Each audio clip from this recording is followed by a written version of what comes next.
Election season is in full swing in Jamaica and the parties are already colliding.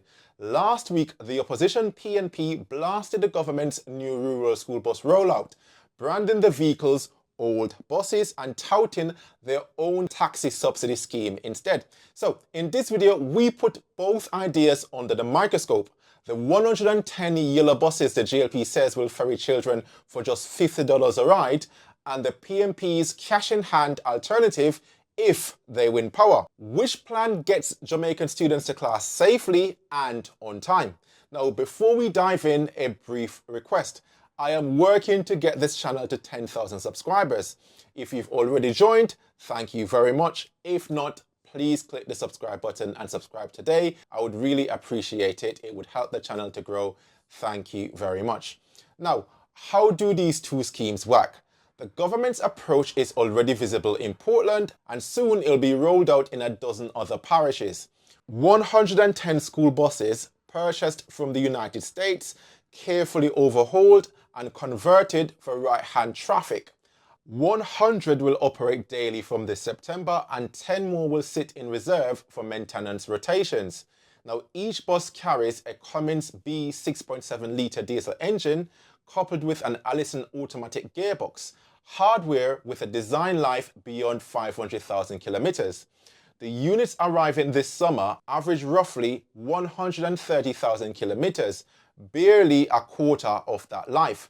Suspensions have been lifted for Jamaica's cratered back roads, cooling systems upgraded for tropical heat, doors moved to the correct side, and an electronic governor caps speed at 70 kilometers per hour. Drivers are HEART certified, wardens ride every trip, CCTV and GPS stream to a parent app, and a panic switch links straight to the Jamaica Constabulary Force. A single trip costs $50 and PATH students will ride for free. The opposition concept sounds simpler. Keep existing taxis and minibuses in business and give 20,000 Jamaican dollars to needy families as a transport stipend so that they can continue to pay their usual driver. Now, a second tranche of subsidies would help operators to upgrade their aging fleet. The pitch is that money stays in rural communities instead of buying old Yankee buses, and small entrepreneurs are not squeezed out by a state-run fleet. But so far, the PNP has released no rollout timetable, no accreditation standards for vehicles, no mechanism to track school runs, and no estimate of how many extra police officers would be needed to monitor compliance. Safety is also where these two truly diverge. Critics of the government complain that these buses are used and therefore unreliable. Yet, the Cummins Allison powertrain is the same combination trusted by more than half of the school districts in North America and already powers dozens of JUTC urban buses in Kingston. So that means spare parts, diagnostic tools and mechanics are readily available. With mileage so low relative to their design life, these engines are nowhere near mid-cycle overhauls, let alone retirement.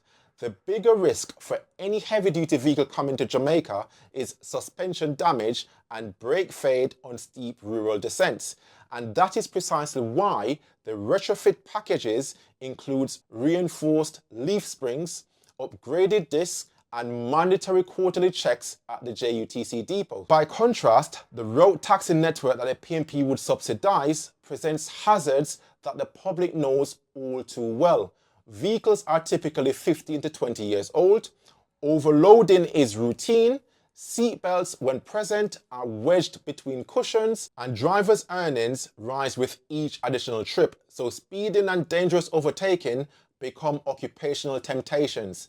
Police data link road taxis to a string of student fatalities, including a double fatality involving two Lennon High teenagers last December. The PNP has hinted at incentivizing safety upgrades, but until GPS trackers, dash cams, and biometric ignition locks are mandatory and enforced, parents must rely on hope that the Transport Authority are going to do their spot checks. Now, what about discipline on board?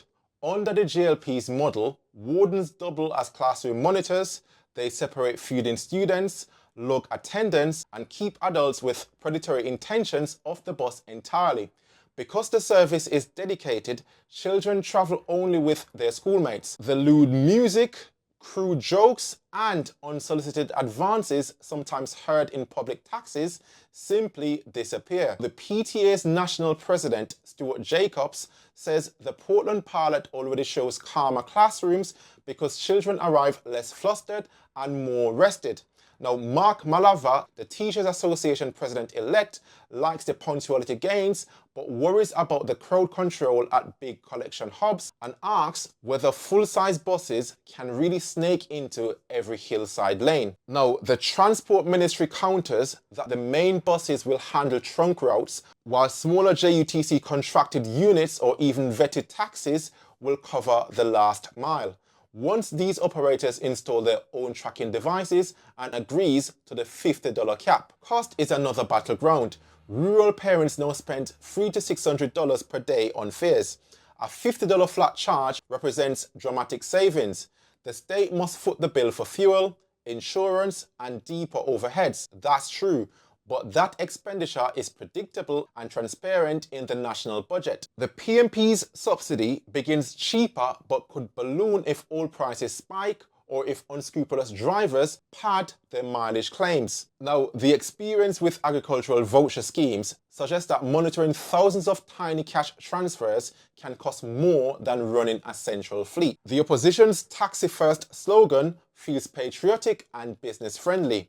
But patriotic does not always mean safer, and business-friendly is not automatically child-friendly. All of this matters. Jamaica relies on private contractors for many public services, from garbage collections to textbooks, and the partnerships often work. The real test is not who owns the vehicle, but whether the safety envelope is non-negotiable, documented, and enforced. Now that brings us to public support. Beyond the PTA, regional education officers, several parish principals, and even the Bus Owners Association have endorsed the government's phased model, provided local mechanics win maintenance contracts and feeder routes remain open to certified small operators. The PMP has vocal backers too, especially among the taxi syndicates, wary of losing school-hour passengers. Yet, even those drivers agree that uniform safety rules are overdue. They just prefer incentives rather than outright fleet replacement. So, where does this leave the average voter? On one hand, a fleet of refurbished American buses with industrial-grade engines, professional monitors, and electronic tracking is already rolling into Kingston Harbour. On the other, a subsidy scheme promises flexibility but no immediate change to the vehicles most rural children ride today. The government's gamble lies in keeping these buses serviced, the wardens paid, and the routes punctual long after election season ends. The opposition's gamble is that enforcement agencies can suddenly police thousands of small taxis better than they currently do, and that Parliament will allocate enough cash to make the subsidy meaningful without draining other education budgets. Now, both ideas could, in theory, coexist. Government buses on main corridors, properly regulated taxis on winding hills that 40-foot buses cannot navigate. For now, the choice is stark.